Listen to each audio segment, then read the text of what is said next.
Thanks in advance for viewing my video. I hope you enjoy my version of the leg kicker. Okay, I thought this would be a good place for the first installment video of my build of a Halloween prop called the leg kicker. You guys have probably seen him before. Got the bottom half of a body sticking out from a lawn mower or out from underneath your eaves. He's flailing around, looking like he's being dragged under the house or run over by a lawnmower or run over by a car or whatnot. I've got, I watched a lot of videos on YouTube, on the internet, and I like to kind of take what I see online and see if I can maybe add some improvements to it. The Halloween props that I build, I like to set outside for the whole month of October, not just on Halloween night, or these aren't props that sit inside, so I really try to build them sturdy, make them so that they can last for a while and even be weatherproof in the end, which I'll do that to this thing. But anyway, I thought I'd go over with you what I've done at this point.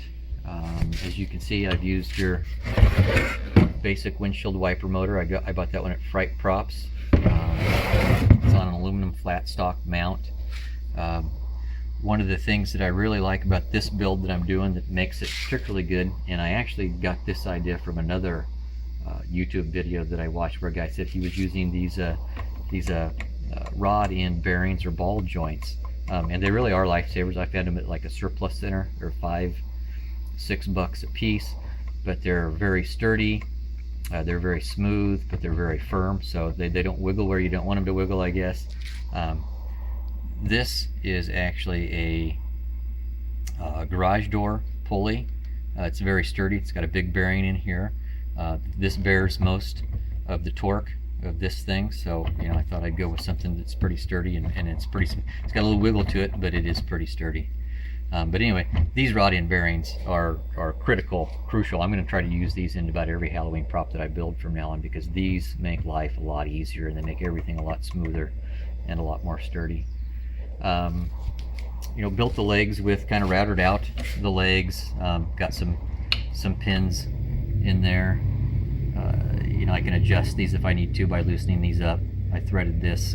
This is regular cold rolled steel 1/4 inch rods that I threaded myself. If I need to loosen this up and thread them a little bit more, that I can. I can just pull those pins and pop them out.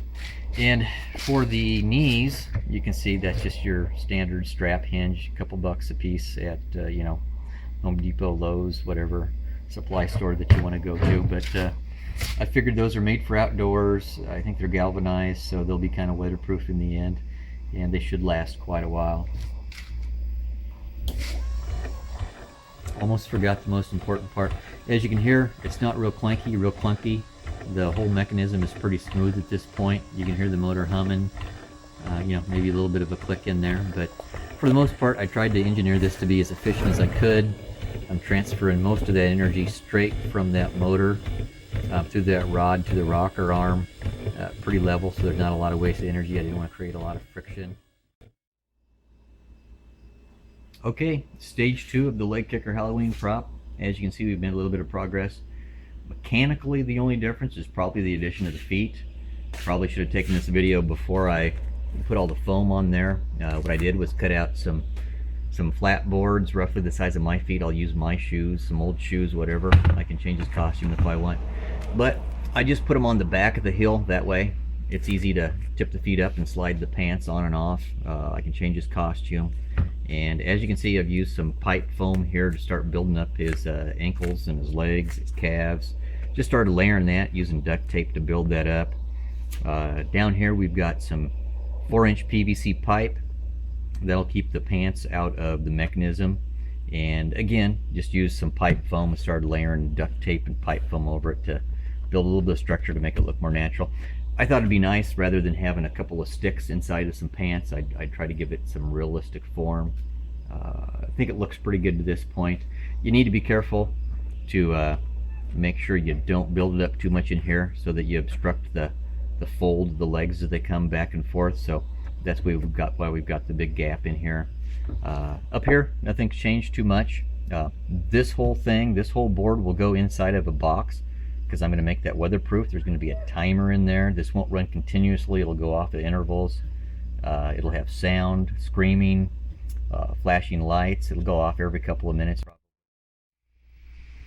Here you'll see I've got the controller mounted to the back of the unit. It's wired in, power supply's underneath.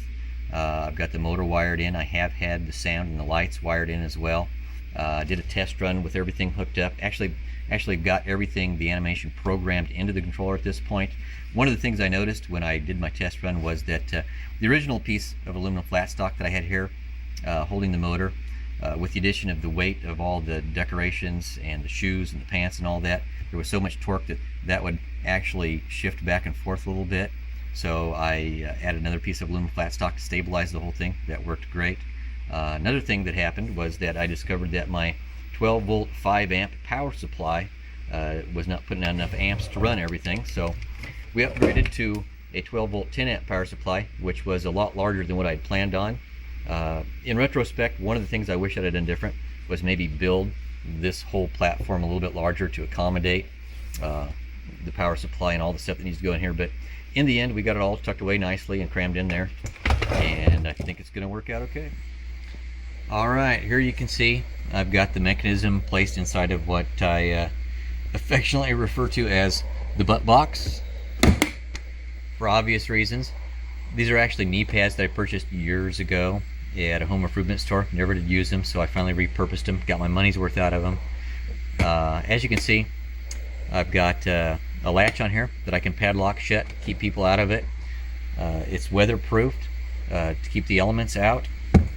You can also see that I've got some Mongo eye bolts on the back of here. And what I do with all of my props is I run chains through everything and secure it to the ground. That way, if somebody wants to come and vandalize my props, they can, but they're not going to run off with them. So I guess in some small way I consider that to be a victory. At this point I've got everything wired in permanently. I've got the unit secured inside the box. I've got the sound and light satellites installed. Those are on 4 or 5 foot long cables. That way I can position them strategically to get the most dramatic effect. The light's a 12 volt pond light, LED, color changing, comes with a remote. It's waterproof. You can set the color on it, or you can run an effect on it. One of them's a strobe. I'll probably let the controller handle the strobe. That way I can get a random flashing effect, make it look like an electrical malfunction of some type. Those are about 10-15 bucks online if you're a good shopper. This is a 12 volt horn speaker, the kind you might find in a car alarm system of some type. It's 15 watts. It was white when I got it. I painted it black so that it would blend in. At 15 watts, it's more than loud enough. The amp in this thing will actually pump out up to 30 watts, but as it is, I'm going to run it at probably about half volume. Ran those wires through the box, sealed up the holes with some hot wax to keep the moisture out, tied knots on the inside. That way, if anything tugs on those, I'm not going to do any damage to the electronics. And at this point, we're ready to put on his rain gear, his shoes, his socks, his pants, and he'll be ready to do his thing. Finally, he's totally complete. He's all dressed up. Let's see if we can find a nice dark place to show you what he looks like. I hope you can make this out. He's tucked up underneath the front tire of the car in my garage. He's programmed to run every 2 minutes for about 15 seconds, and it should look something like this.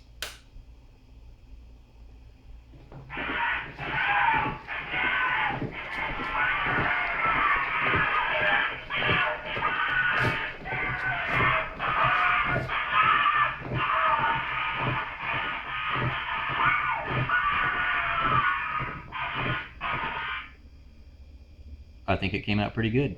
Thank you for watching.